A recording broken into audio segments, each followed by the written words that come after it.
this one is interesting, and it's at the cusp of trade, geopolitics, and of course, our always favorite China-US equations, which may have an impact on India. Now, what are we talking about here?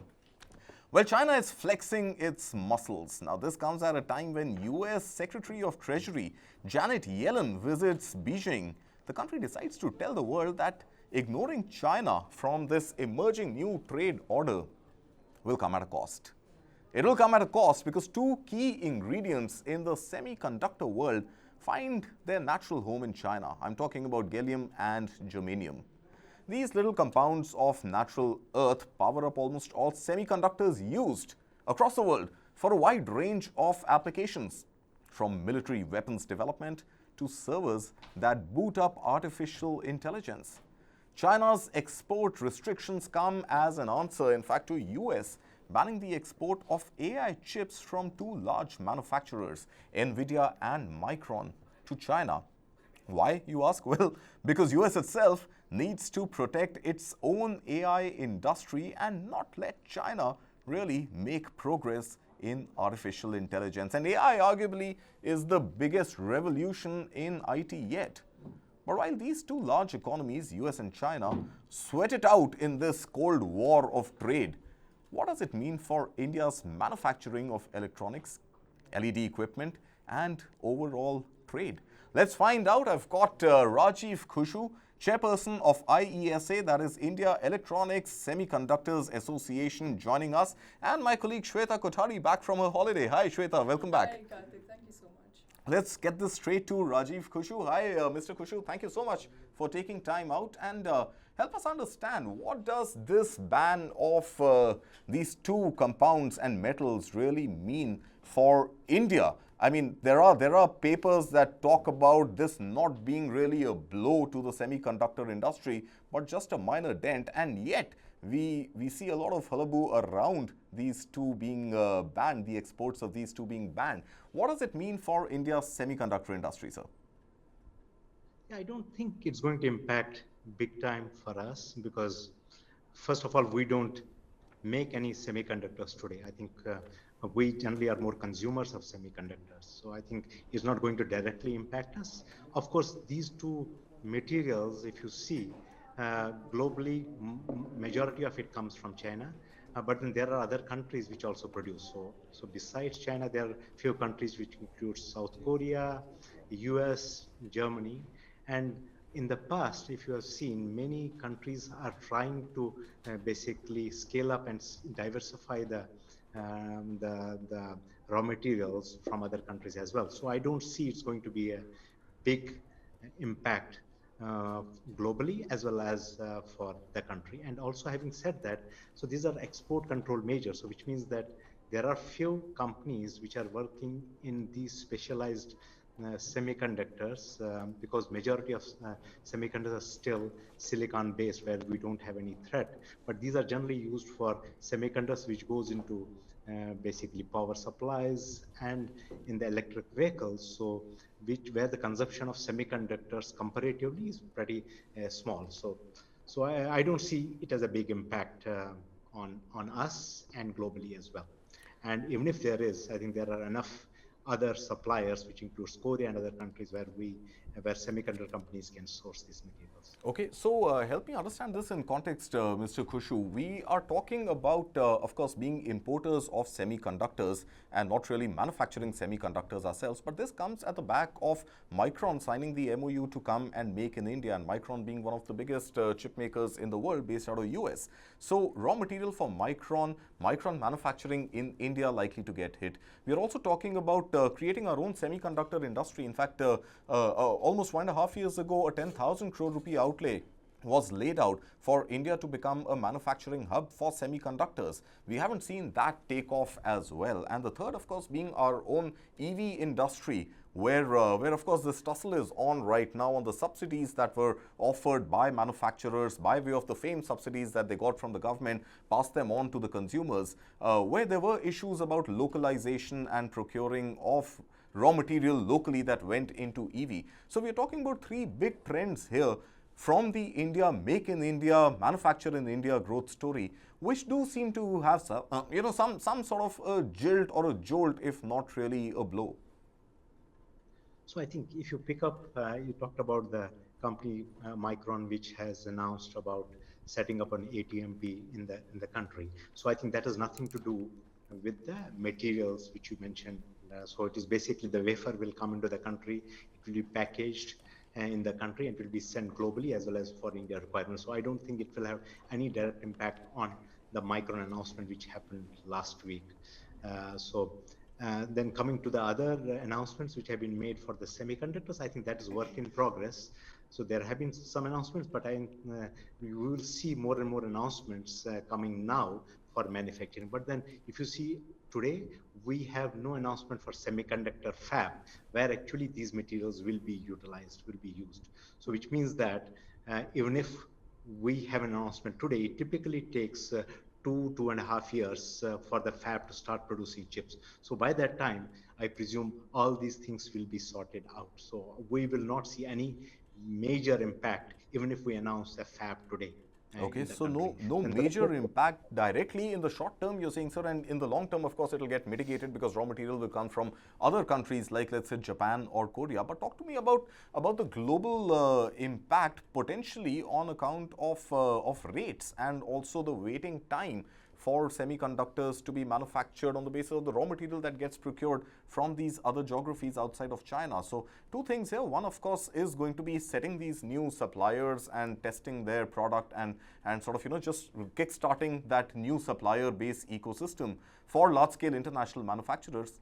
And the second, of course, is the timeline. We already have a fairly significant waiting period, which has now been substantially reduced, but we saw a huge waiting period for cars, for example, where the semiconductor shortage had really elongated the waiting time to get your cars. So in this global context, no direct impact on India, as you're saying, but in this global context of these new supply chains being formed and new suppliers being brought into the fore, what sort of a delay or cost rise are we talking about? So there may be a possibility short-term cost rise because demand and supply, as I said, so companies who are producing these materials and who are importing these materials, they will have to apply for licenses in China to export. So that may probably introduce some delay. And as such, as you rightly said, there will be some delay in procuring the parts, and that may probably delay some. But then having said that, so what has happened in the past 2 to 3 years, there were more than 35 to 40 announcements of semiconductor fabs globally. So as such, as of now, we are in a situation where the market is soft globally. And although India has not seen that softness so far, but then globally, semiconductor is right now on the lower turf of the curve, which means there are many devices, majority of the devices which are available in much shorter lead times than it was almost 8 to 9 months. But then there are still a couple of devices, few devices which actually goes into automotive where there are still long lead times. But overall, if you see a larger picture, I don't see it denting. There will be minor short-term disruption, but overall we are on track. And the global, I think there have been many meetings across the world where we are trying to mitigate these issues, where everyone has a plan B in place. So I don't see it about. But then yes, you are right. Short-term disadvantage of cost rise may be a possibility, and also there could be a short-term lead time increase for sure. All right. But so also what? Right. So what you're essentially saying, sir, Mr. Khushu, is that there may not be a short-term impact or a long-term impact on the supply chain, but the ongoing war between US and China, so to say, regarding technology, now raw material, all related to semiconductor. And as my colleague rightly pointed out, semiconductor being the buzzword here, literally, firing up engines from automobile to you name it, a radio, a TV, a mobile phone. LED bulbs that go in our houses, or LED panels on TV screens. Absolutely, everything. Are you of the belief that, and then you mentioned that India has not really announced a semiconductor fab or a semiconductor making facility so far, but we have a very ambitious semiconductor mission plan, and we have set aside a lot of money. There's been an outlay set aside. Very few applications have come in so far. Do you think we are a late entrant, a very late entrant, when we're joining the market at a time when two biggest players are already trying to cut each other out of the game? See, at a 30,000 level, you would feel so, but then if you dig it deeper, so there's a lot of opportunity. That's where I said that some of the devices are still on long lead time. So what has happened in the last 2 years, most of the expansion has happened in the high technology, which is 5 nanometer or even below 5 nanometers. So most of the expansion has happened in that. But then there's huge market, which is below 28 nanometer all the way going up to 90 nanometer. There's a huge market there, and most of the automotive, most of the IoT typically uses those technologies. So there's a huge room for us to complement the whole world, including US and Europe, and even China for that matter, when it comes to the other technologies, whether it is gallium arsenide, whether it is silicon germanium, I think, or it is the 28 nanometer or analog fabs. So there's a huge opportunity for, as you rightly said, there's hardly anything what we use today while we are talking. There's hardly anything what we do today, where electronics does not get touched, and that's why you see the market also going up. So, but then there's room for everyone. Okay. Talk to us about our own semiconductor initiation and the subsidy of 10,000 crore rupees, sir, about 18 months ago or so. Have you seen any proposals? You've also been a great, influencer when it comes to Make in India. Have you seen any proposals from domestic as well as international players to come set up shop in India outside of, let's say, the Micron, which is going to set up its own assembly plant, etc.? But have you seen any sort of interest from Indian players to get into semiconductor manufacturing? I think Tata's already announced it. I think the chairman already announced it, that they finally would like to have a semiconductor fab. And before that, they want to have ATMP, something similar to what Micron has announced for their own products, but then they want to basically have an OSAT. So I think Indian players, a credible name like Tata's, are definitely looking at it, and I think the announcement of Micron may probably expedite the many other proposals which are in the pipeline. What I heard, and there are many proposals in the queue, and you will soon see in next few months many semiconductor proposals also coming up. So I'm pretty optimistic that, as you rightly said, there's hardly any country of the size of the India that does not have a semiconductor fab of its own. So India needs it not only for the requirements of the in-house requirement, but for strategic needs as well. Okay, just help us understand, Mr. Khushu, this ban or the sort of license is pretty much license Raj in China that we got rid of 30 years ago. But I think this license seems to be a garb for an overall ban of the raw material. But then this ban does not constitute the ban on value addition over these metals for export, to my understanding. So which means, let's say if this component goes into optical fiber cables, which are very, very relevant for India's 5G revolution, and if those cables or slightly more value-added product was to be procured from China, in your opinion and from whatever you've picked up from people in the industry, is this going to get impacted as well with this new license, Raj, or the permits that China is talking about? I don't think these are actually aimed at these things. I think it's generally aimed at semiconductor. I think you mentioned at the start there are some official visits. I think it's probably for negotiation. That's my read into it. So I think we should not read too much into this. So it is probably having a discussion or a negotiation which is going to happen soon in China during the official visit of US there. So I think. My feeling is, I think we'll move forward. I think one thing all of us need to understand, there's not even a single country which can claim that they can produce complete semiconductors in-house. So everyone has to depend on each other. US and Europe may have some advantages when it comes to technology, but when it comes to raw material, I think it's completely global. Things will come from Ukraine, from Russia, from China, from Germany, all over the place. And Okay. there are many materials which we find in India. Actually, we did a report on semiconductor manufacturing supply chain, and we found there are at least close to 30 materials which are used in semiconductors, which are produced in the country, but they may not be of the same grade what the semiconductor needs, but then those can be upgraded and then can be semiconductor worthy if the need arises, which means that we have an opportunity to supply to the whole world apart from the Indian fabs, which are going to come maybe in next 2.5 years. Okay. Interesting. The 30 materials that are found in India is what Mr. Khushu is saying, which is needed to manufacture semiconductor, yet the applications that have been received so far for a major outlay and subsidy have not met essential criteria or conditions, Kartik, which is the technology. They don't have a technology partner. All 3 or 4 applications that were received in the first time that there was a call for applications did not go through, and the 10,000 crore rupee money that has been set aside is still up for grabs, which essentially means that a lot of companies are showing interest, but they don't have technology. Who has the technology? The US has the technology. Who has the raw material? Well, Russia and China has the raw material. So we are in a position of disadvantage, if I may say so. There is no lack of intent, but we do not have enough raw materials. And in this war between US and China, where it's been continuing since 2019, where US has made a concerted attempt to block technology. It has restricted trade, it has ensured that the technology is not shared with China, and on the other hand, China, it's like a slip on the wrist, from China. We all know that this is not going to have a significant impact.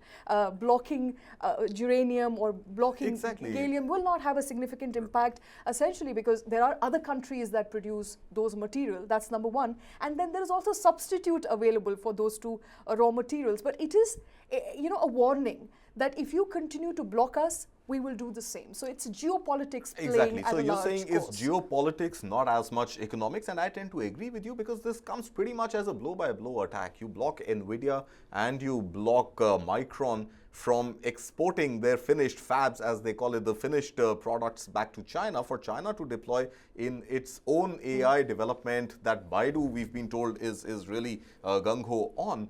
And this comes at a clear-cut blow-by-blow retaliation from China that, hey, you're not going to give me exported finished products, I'm not going to give you the raw material. So, Mr. Khushu, do you agree? Is this more geopolitical sort of muscle flexing and not as much economics that we're talking about? I think I agree to a larger extent, yes. Right. Great, Mr. Khushu. Thank you so much for taking out time and being with us today. And it was a pleasure hearing your thoughts on this. And good that it doesn't seem to be, a real dent when it comes to economics and trade. But Shweta, I want to understand one more thing from you. And let's take this discussion away from economics completely and into geopolitics. Now, China plus one, of course, has been a strategy that the US, that Europe, and incidentally, this is all targeted at Europe and US. When we saw these reports emerge first, we thought this is China's attack on Taiwan. But that doesn't seem to be the case. And Taiwan, of course, through Foxconn, Pegatron, and one more company, they've got their own manufacturing plants here in India. Right. So if this is not really a direct retaliation to Taiwan and more about cutting out Europe and USA, then I think India's manufacturing of especially smartphones, which of course is another large user of semiconductors, should stay intact. What do you think? Absolutely. I mean, you look at the import figures, these are interesting figures. As far as gallium import from China to US is concerned, it was about $5 million in 2022. Germanium was approximately $60 million. So essentially, this is targeted at one of the biggest, importer, which is the US, and then followed by European Union, which continue to import both of these products to give finished goods. So if there is going to be a likely impact at all, it's going to be on the US or on the European Union. There is not going to be any significant impact on India, essentially, as you rightly pointed out. Even if you're manufacturing most of the smartphone business here, and Apple eyeing India in a big way there, Samsung, and Apple Samsung already eyeing India, producing absolutely, in large so quantities. large quantities. All of $11 these, billion, if I remember, was the number. Correct. $11 billion worth of exports of smartphones from India, manufacturing of smartphones from India. We continue to import our semiconductors, unfortunately, till date. And as I mentioned earlier, we've made attempts to have in-house semiconductor facility, a fab as they call it, we haven't been successful so far. And this really does not dent our prospects. We are looking at application. We are first to begin with looking at technology partners, and when we find those technology partners, we could see a proposal going through, then subsequently setting up a facility. Remember, just about a couple of weeks ago, we did a detailed debate, discussion, and an explainer on semiconductor. It's out there on our YouTube channels for those who want to see it. It detailed as to what timeline it takes for a factory to set up a semiconductor business, approximately 4 to 8 years. There's a lot of cash and capital burned. So, by the time we actually set up a company, I think we're already a little behind the game. And this is something which evolves at a quick speed. You can't really wait for a factory to be set up to produce X variety of chips, while the game has grown exponentially to X square, X cube. The chips are becoming smaller and smaller. Smaller and smaller, totally. So I think the form factor is reducing. That's why you see smaller phones as powerful, smaller laptops as powerful. Bigger TVs, smaller bigger phones. TVs, yeah. So I think, what do you,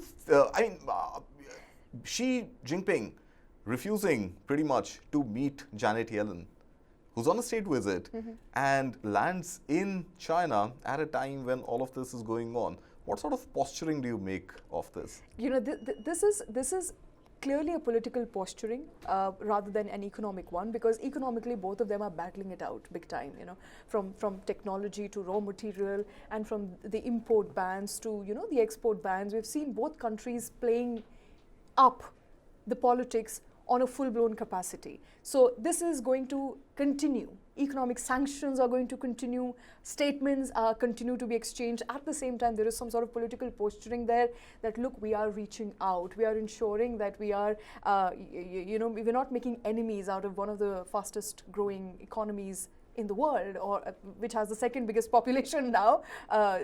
So essentially, I think this is all political posturing, may not have any economic impact, given.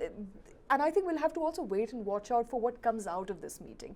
With Xi Jinping refusing to meet Janet Yellen, we don't know whether there's going to be important, significant, agendas or anything that would be signed on the dotted lines, and anything that would be arrived at subsequently.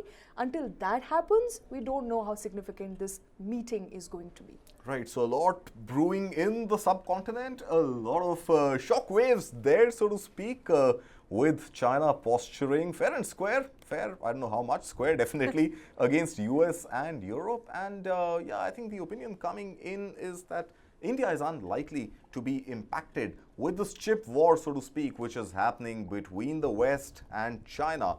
And China plus one, which includes India as a policy, as an economic statement by the US, does not also seem to be going down too well for China.